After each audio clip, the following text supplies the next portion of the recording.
Hello दोस्तों, कैसे हो आप सब। आई होप आप सब ठीक है। आप सभी का स्वागत है फिर से सपनों की उड़ान चैनल में।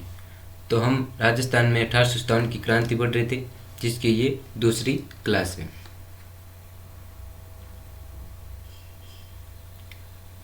तो यहाँ पे क्या लिखा हुआ है कि 10 मई 1857 को मेरठ की छावनी में विद्रोह से देश में क्रांति की शुरुआत हुई थी। यानी पूरे देश में क्रांति की शुरुआत कब हुई थी? 10 मई 1857 को मेरठ की छावनी से।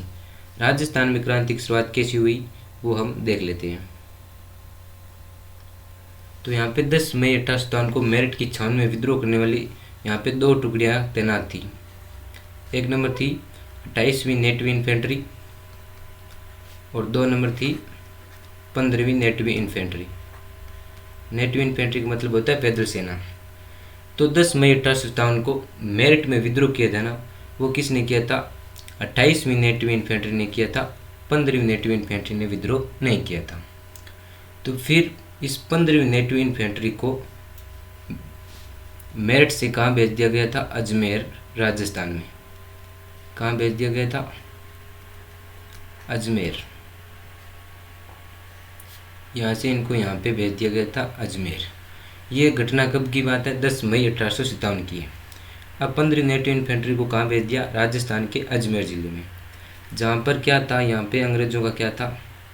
शस्त्रागार था, जहाँ पे सारे अंग्रेज़ों के क्या रखे थे? शस्त्र थे। ये सूचना 10 मई की है, लेकिन 19 मई को क्या 19 मई को राजस्थान के एजीजी जॉर्ज पैट्रिक लॉरेंस को ये सूचना मिली। कब की? जो यहाँ पे 10 मई की घटना हुई है ना, ये सूचना 19 मई को किसको मिली? राजस्थान के एजीजी जॉर्ज पैट्रिक लॉरेंस को।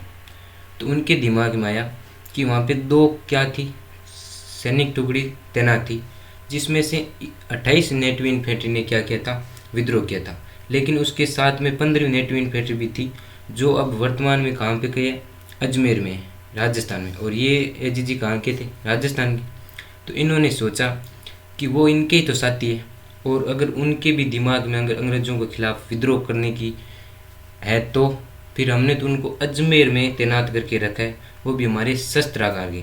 अगर उन्होंने क्रांति कर दी तो हम पूरा कब्जे उनका हो जाएगा शस्त्रागार पर, और हम तो हार ही जाएंगे, क्योंकि पूरा शस्त्रागार पर ही कब्जा हो जाएगा सैनिकों का, तो फिर तो अंग्रेज हारेंगे ही। तो फिर इनको क्या किया गया था? अजमेर से इन 15 नेटिव इन्फेंट्री को कहाँ भेज दिया गया? अजमेर से नसीराबाद भेज दिया गया। कहाँ भेज दिया गया? नसीराबाद।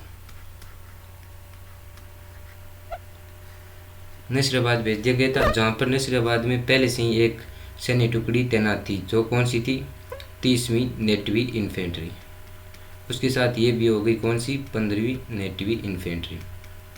अब यहाँ पे नसीराबाद में क्या हो गई? दो। लेकिन नसीराबाद में जाते इन सैनिकों से कहा कि आप अपने हथियार हमें दे दीजिए। इनसे हथियार ले लिए गए थे।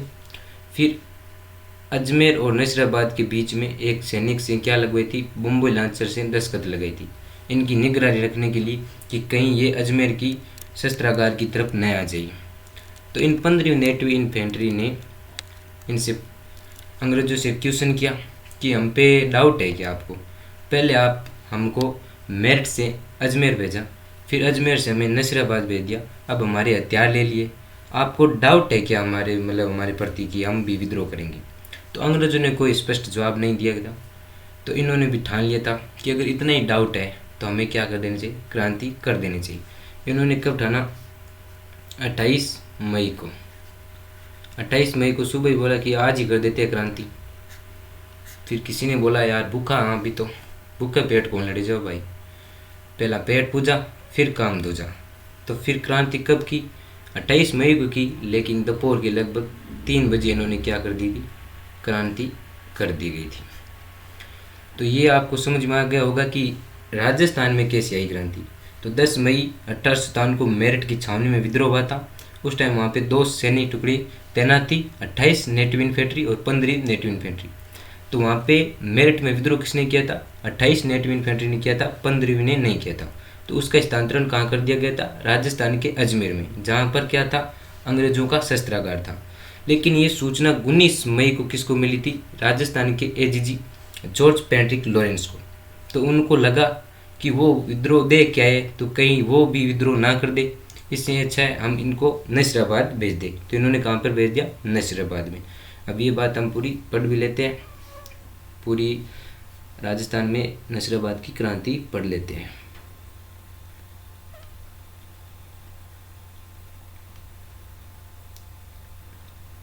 जो मैंने बताया वही बात यहाँ पे लिखा हुआ है कि 19 मई 1857 को एजीजी जॉर्ज पैट्रिक लॉरेंस को मेरठ के विद्रोह की सूचना मिली। जो यहाँ पे 10 मई का विद्रोह हुआ ना, उसकी सूचना कब मिल रही है?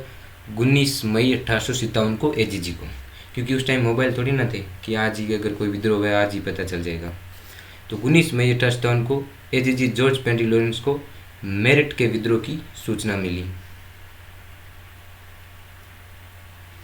नेक्स्ट 23 मई को एजीजी द्वारा सभी शासकों को एक पत्र लिखकर कंपनी सरकार के प्रति निष्ठावान रहने के लिए कहा गया।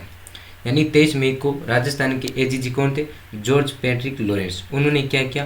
राजस्थान के जितने भी शासक थे उस टाइम रियासत में, उनको एक पत्र लिखा और बोला कि भाई इस प्रकार सैनिकों ने हमारे खिलाफ विद्रोह कर दिया है तो आपको हमारा साथ देना है। यानी कंपनी सरकार के प्रति निष्ठावान रहने के लिए कहा गया, क्योंकि हमने देखा था कि 1817-18 में संधि की थी रियासतों ने, तो उसके तहत ये भी शर्त थी कि अगर आपके खिलाफ कोई विद्रोह करेंगे तो हम दबाएंगे और हमारे खिलाफ कोई विद्रोह करेंगे तो आप भी हमारा साथ दोगे। तो ये 23 मई को एजीजी ने क्या लिखा था? सभी शासकों को पत्र लिखा। नेक्स्ट बढ़ते हैं हम। ये मैंने पहले ही बता दिया आपको कि अंग्रेजों का शस्त्रागार कहाँ पे था? अजमेर में था।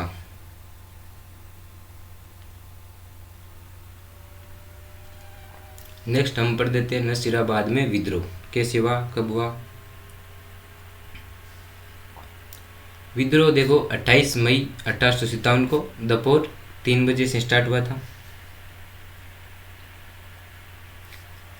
राजस्थान में क्रांति का श्री गणेश यहीं से हुआ था। अगर हमसे पूछ लिया जाए कि राजस्थान में सर्वप्रथम क्रांति कहाँ हुई थी? नसीराबाद में। कब? 28 मई दोपहर के 3 बजे और वार साहित्य गुरुवार था। ये बात हम पढ़ चुके हैं कि 15वीं बंगाल नेटिव इन्फेंट्री के सैनिकों को मेरठ विद्रोह की सूचना मिलने पर नसीराबाद भेज दिया गया था।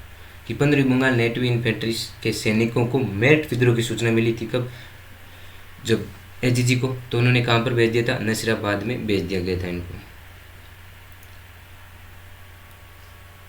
फिर वहाँ से हमने देखा कि अजमेर से इनको नसीराबाद भेज दिया। तो अजमेर की भी तो सुरक्षा जरूरी है ना, उसको शस्त्रागार की। तो उन्होंने उसके लिए क्या व्यवस्था की? अजमेर की सुरक्षा के लिए मे रेजिमेंट व डिस्सा से अंग्रेजी सेना बुलवाई। ये रेजिमेंट हम पहली क्लास में पढ़ चुके हैं कि कौन सी रेजिमेंट कौन से जिले में थी और कौन सी छावनी में थी। तो अजमेर की सुरक्षा के लिए इन्होंने कौन सी बुला ली? एक तो मे रेजिमेंट और डिस्सा से अंग्रेजी सेना बुला ली।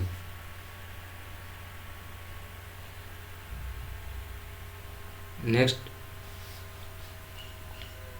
विद्रोह 28 मई 1857 को 15वीं बंगाल नेटिव इन्फेंट्री के सैनिकों के द्वारा किया गया था।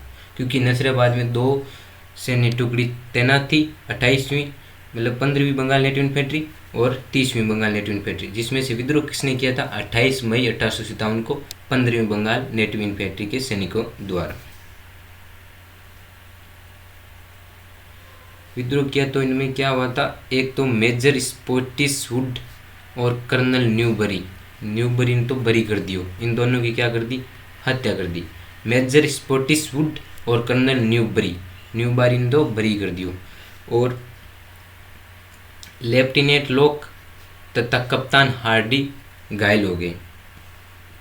ये दोनों घायल हो गए और 2 अंग्रेज के आगे हत्या कर दी। 2 अंग्रेज तो बिल्कुल ही उनकी मृत्यु हो गई, मेजर स्पोर्टिसवुड और कर्नल न्यूबरी, और लेफ्टिनेंट लॉक तथा कप्तान हार्डी क्या हो गए? घायल हो गए। फिर यहाँ से उन्होंने विद्रोह करके यहाँ से सैनिक ने दिल्ली के लिए कूच किया, क्योंकि इनकी यही योजना थी कि हम क्रांति करेंगे, फिर हम दिल्ली के बादशाह जफर के नेतृत्व में क्या करेंगे? अंग्रेजों के खिलाफ विद्रोह करेंगे। तो यहाँ से सैनिक ने दिल्ली के लिए कूच किया।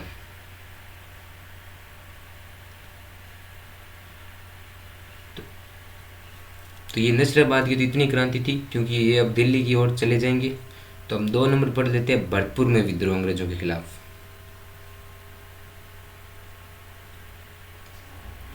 विद्रोह की शुरुआत कब हुई? 31 मई, 3 दिन बाद 1857 को। विद्रोह की शुरुआत 31 मई 1857 को, भरतपुर में विद्रोह। उस टाइम शासक कौन थे वो हमने पिछली क्लास में देखा भी था। तो पॉलिटिकल एजेंट मॉरिसन को, भरतपुर के शासक कौन थे? जसवंत सिंह ने भरतपुर छोड़ने की सलाह दी थी।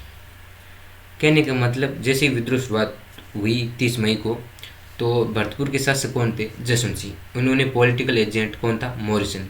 उनको कहा आपको यहाँ से जाने में क्या है, भला है, क्योंकि आपने देखा नसीराबाद में 2 अंग्रेजों को सल्टा दिया, 2 घायल हो गए, तो हो सकता है आप भी सल्टा दिए जाओ, इससे अच्छा है आप यहाँ से भरतपुर छोड़ के चले ही जाओ। ये किसने सलाह दी थी? भरतपुर के राजा जसवंत सिंह ने। नेक्स्ट, बस भरतपुर में उतना ही था विद्रोह, ज़्यादा कुछ नहीं हुआ था। 3 नंबर हम पढ़ देते हैं, नीमच जो एक छावनी थी उसमें क्रांति पढ़ लेते हैं हम। विद्रोह कब हुआ? 3 जून 28 सितंबर को रात्रि के 11 बजे। अब रात के 11 बजे उनको क्या ऐसी जची की उन्होंने क्रांति कर दी, वो हम देख लेते हैं। वह क्या था? कर्नल एबोट यहाँ पे थे। उन्होंने सैनिकों को धर्म ग्रंथ देकर कंपनी के प्रति निष्ठावान बने रहने की क्या शपथ दिलवाई। यानी इस कर्नल एबोट को भी लगा कि यार आसपास सैनिक क्या करे, अंग्रेजों के खिलाफ विद्रोह करे है छावनी में, कहीं हमारे वाले भी हमारे खिलाफ विद्रोह नहीं कर दे, इसलिए अच्छा हम इनको क्या दिला दे, शपथ वगैरह दिला दे। धर्म ग्रंथ यानी हमारा जो भी धर्म ग्रंथ है हिंदू का, उसको देखकर क्या कंपनी के प्रति निष्ठावान बने रहने की क्या दिलवाई थी? शपथ दिलवाई थी। लेकिन क्या हुआ था, एक यहाँ पे देखो, तब मोहम्मद अली बेग नामक एक व्यक्ति था। उन्होंने अवध के संदर्भ में कहा कि जब अंग्रेज अपनी शपथ भंग कर सकते हैं तो वह उनसे ये अपेक्षा क्यों करते हैं कि भारतीय अपनी शपथ का पालन करेंगे। यानी मोहम्मद अली बेग ने कहा कि जब अंग्रेज अपनी शपथ भंग कर सकते हैं तो हमसे आप अपेक्षा क्यों करते हो कि हम आपके प्रति निष्ठावान रहेंगे, क्योंकि हम जानते हैं कि अंग्रेजों ने जो शर्तें लगाई थी उनका कोई भी पालन नहीं किया था। उन्होंने कहा कि हम आपके मामलों में हस्तक्षेप नहीं करेंगे, लेकिन उन्होंने हस्तक्षेप किया और भी बहुत काफ़ी मामले उन्होंने अपनी शपथ क्या की, तोड़ी थी। तो ऐसे ही मोहम्मद अली बेग ने कहा कि जब आप अपनी शपथ भंग कर सकते हो तो हमसे आप अपेक्षा क्यों करते हो कि हम भी आपकी शपथ का पालन करेंगे। ये मोहम्मद अली बेग ने जब सुबह बोली थी बात, फिर शाम को अचानक उनको रात को ये क्रांति करने का निर्णय ले लिया। और यहाँ से निर्णय ले लिया तो ले लिया। एक अंग्रेज सार्जेंट की पत्नी, एक अंग्रेज था कौन? सार्जेंट, उसकी पत्नी को सल्टा दिया, वह बच्चों की हत्या कर दी, वह छावनी को लूट लिया। फिर यहाँ से चल दिए, फिर यहाँ से शाहपुरा होते हुए, नीमच से शाहपुरा होते हुए देवली पहुँचे और देवली में महिंदपुर की सैनिक टुकड़ी भी इनके साथ मिल गई। यानी नीमच से विद्रोह करके एक सार्जेंट की पत्नी व 2 बच्चों को हत्या करके यहाँ से शाहपुरा होते हुए जा रहे थे, फिर देवली पहुँचे तो देवली में जो महिंदपुर बटालियन थी ना, महिंदपुर, वो भी इनके साथ मिल गई। यानी अब देवली का भी साथ में क्या हो गया, विद्रोह हो गया। जो देवली छावनी थी ना उसका, देवली में कौन सी थी? महिंदपुर की सैनिक टुकड़ी थी, वो भी इनके साथ मिल गई।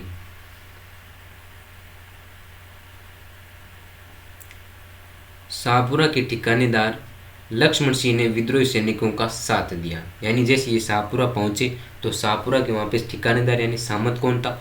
लक्ष्मण सिंह। उन्होंने इनका साथ दिया, यानी खाना वगैरह इनको खिलवाया, रसद उपलब्ध करवाई।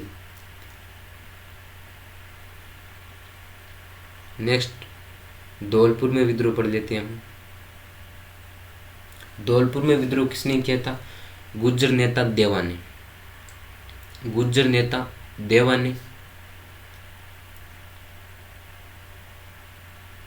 3000 सैनिकों के साथ राज के खजाने से 2 लाख रुपए लूटे। पहले तो उन्होंने क्या किया, धौलपुर का ही खजाना लूटा। गुर्जर नेता देवा ने 3000 सैनिकों के साथ राज के खजाने से 2 लाख रुपए लूटे। नेक्स्ट, अक्टूबर 1857 में धौलपुर की अधिकांश सेना ग्वालियर व इंदौर के विद्रोह में मिल गई। यानी जो धौलपुर में विद्रोह करके गए थे ना, वो अक्टूबर 1857 को अधिकांश सेना जो जितनी भी थी धौलपुर की, वो कहाँ पे मिल गई थी? ग्वालियर व इंदौर के विद्रोह से मिल गई। फिर धौलपुर के शासक को मारने की क्या दी थी? धमकी दी थी। उनको कहा कि चुपचाप शांति से बैठे रहो वरना आपको भी सल्टा दिया जाएगा। यानी धौलपुर के शासक को भी मारने की धमकी दी कि उन्होंने इस गुर्जर नेता देवा ने और उनके साथ जो सैनिक थे उन्होंने। दिसंबर 1857 तक धौलपुर शासक क्रांतिकारियों के अधीन रहा। यानी आप देख रहे हो यहाँ पे अक्टूबर 1857 से नवंबर दिसंबर तक क्या रहा था? धौलपुर का जो शासक है ना, कौन? हमने पिछली क्लास में देखा था कौन था शासक। तो धौलपुर के शासक क्रांतिकारियों को क्या रहा था? अधीन रहा था। नेक्स्ट पढ़ लेते हैं हम।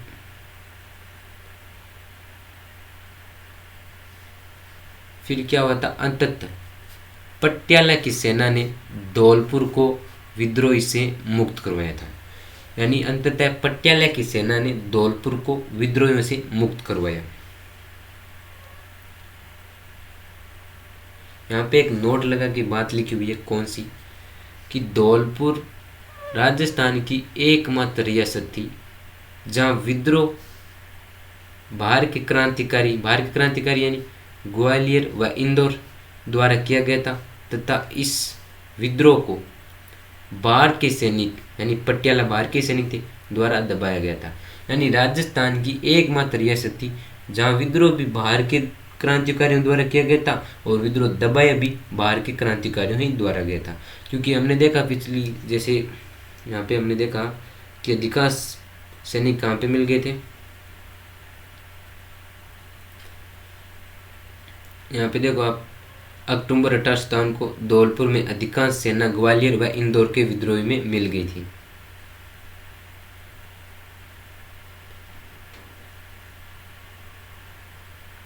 तो ये आप नोट लगा के बात याद रख लेना कि धौलपुर राजस्थान की एकमात्र रियासत थी जहाँ विद्रोह बाहर के क्रांतिकारी द्वारा ही किया गया था और विद्रोह दबाया भी बाहर के क्रांतिकारियों द्वारा ही गया था। नेक्स्ट पढ़ लेते हैं हम। Thanks for watching class. तो अब जो जितनी भी कल करेंगे हम नेक्स्ट क्लास में। थैंक यू क्लास देखने के लिए, धन्यवाद।